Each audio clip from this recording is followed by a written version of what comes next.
Hi data learners, in this video I am sharing with you the structure of learning pandas.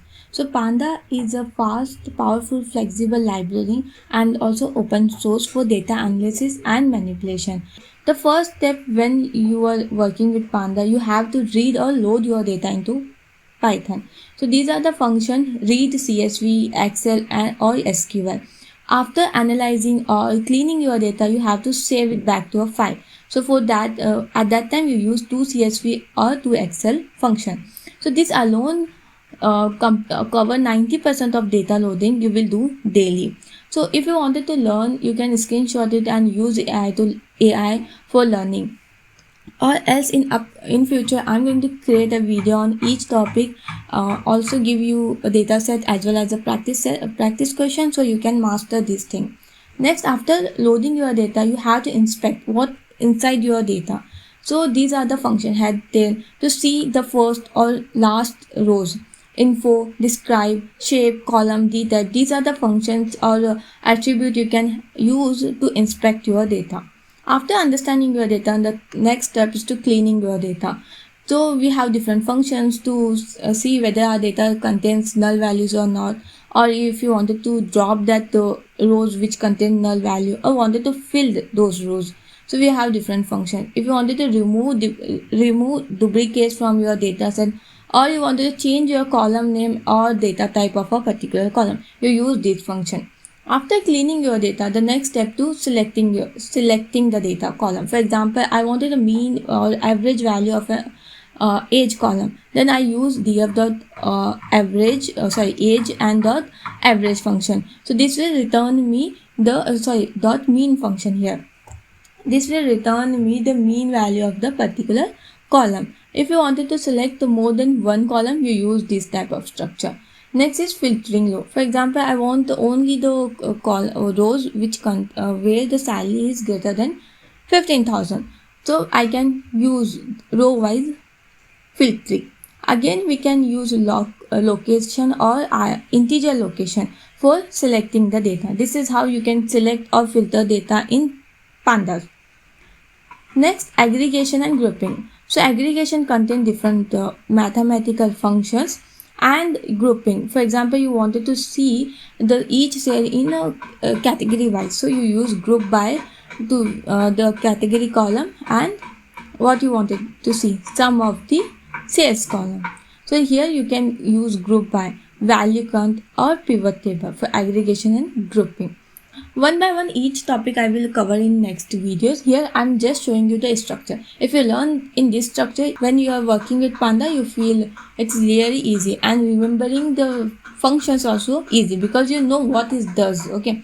Next is sorting and ranking. Once you're grouping, you wanted to sort your values.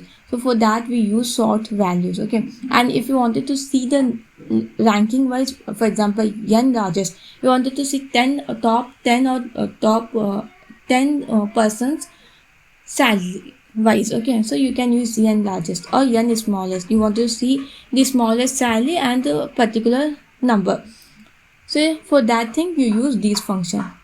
Merging and joining, this is also very important because when you are working with multiple files and you wanted to join, in SQL we use join function, but in Panda we use merge function. Next is concat. This is also help you to merge or combine two or more files. So this is stack vertically or side by side. Okay. Next is applying function. So that makes data transformation fast and avoid loops. Okay, loops. NumPy also use vectorization operations, and these functions we are going to learn each one by one in our upcoming videos. Indexing. This will help you to access your data quickly, and we can set our own index. Like for example, employee ID. I wanted that column as an index, so I use set index of that particular column. Also, after working, I can reset that index as well. Resetting that, just remove your index and default index is present in the dataset. We can do multiple indexing as well in Pandas. Okay, so like region and city, there are two region wise I wanted multiple index. with city. So you can do these things also. Next is date and time handling. When you are working with time-based data, this function is really helpful. If you wanted to change your data type of a column into date, then you use toDateTime function to convert your text or any data type of a particular column which contains date to a date data type. Okay, and after doing that, you can use this function .dt.year to extract the part of the data: year, month, day, or quarter. Next, you can also visualize your data in Pandas. So we have a plot function which help us for quick visualization. Okay, and we have different types or kinds, we can say. Common types are line, bar, horizontal bar. We use bar h for that. Histogram, box, scatter, and pie charts. Also, we have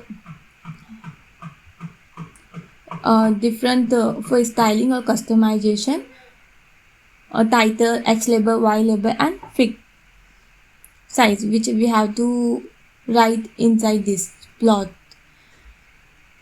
This is helpful for quickly plotting, okay? But in if you wanted it for presentation level, then switching to Matplotlib or Seaborn is better. So this is about the pandas. In upcoming videos, we are going to learn one by one. And if you wanted to learn, you can go to that particular section, screenshot it, and ask any AI that you wanted to learn this topic and practice. So AI will give you data set as well as practice question set, so you can practice it. So let's see you in next video.